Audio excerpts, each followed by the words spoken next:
ಒಂದು ಸರ್ಕಾರ ಅಂದರೆ ಸಮಗ್ರವಾದ ಅಭಿವೃದ್ಧಿ ಆಗಬೇಕು.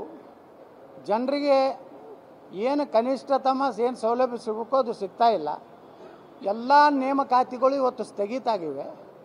ಈ ರೀತಿ ಇದ್ದಾಗ 2 ವರ್ಷದಾಗ ಏನು ಸಾಧನೆ ಮಾಡ್ತಾರೆ? ಸಾಧನೆ ಶೂನ್ಯ. ಆದರೆ ಭ್ರಷ್ಟಾಚಾರ ವ್ಯಾಪಕ. ಈ ರೀತಿ ಒಂದು ಕರ್ನಾಟಕದ ಪರಿಸ್ಥಿತಿ ನಿರ್ಮಾಣ ಆಗಿದೆ.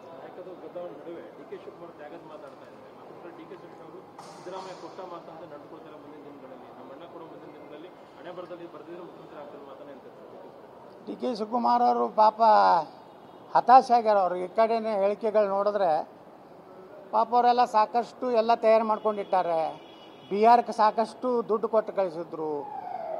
ಅದರಾಗ ಕರ್ನಾಟಕದ ಅತಿರಥ ಮಹಾರಥರು ಸುಮಾರು ತಿಂಗಳಾನುಗಟ್ಟಲೆ ಬಿಹಾರದಲ್ಲಿ ಕಾಂಗ್ರೆಸ್ ಪಕ್ಷದ ಪ್ರಚಾರ ಮಾಡಿ ದಾಖಲೆ ಪ್ರಚಾರ ಮಾಡಿ ಬಂದರೂ ಹೀನಾಯವಾಗಿ ಸೋತಿದೆ ಬಿಹಾರದಲ್ಲಿ.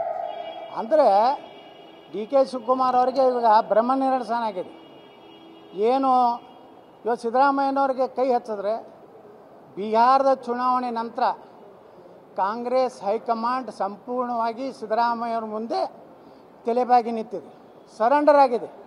ಯಾಕಂದರೆ ಬಿಹಾರದಲ್ಲಿ ಹೀನಾಯವಾಗಿ ಸೋತ ಮೇಲೆ ಕರ್ನಾಟಕದಲ್ಲಿ ನಾವೇನಾದರೂ ಗೊಂದಲ ಸೃಷ್ಟಿ ಮಾಡಿದ್ರೆ ಇದು ಒಂದು ಸರ್ಕಾರ ಕಳ್ಕೊತೈತೆ ಅನ್ನೋಂಥ ಭಯದಿಂದ ಇವತ್ತು ಸಿದ್ದರಾಮಯ್ಯನವ್ರಿಗೆ ಕೈ ಹಚ್ಚುವಂಥ ತಾಕತ್ತು ಕೇಂದ್ರ ಹೈಕಮಾಂಡ್ ಕಾಂಗ್ರೆಸ್ ಹೈಕಮಾಂಡ್ಗಿಲ್ಲ ಮತ್ತು ಡಿ ಕೆ ಶಿವಕುಮಾರಿಂದ ಶಾಸಕರೇ ಇಲ್ಲ, ಎಲ್ಲ ಗಾಯಬಾಗಿದ್ದಾರೆ.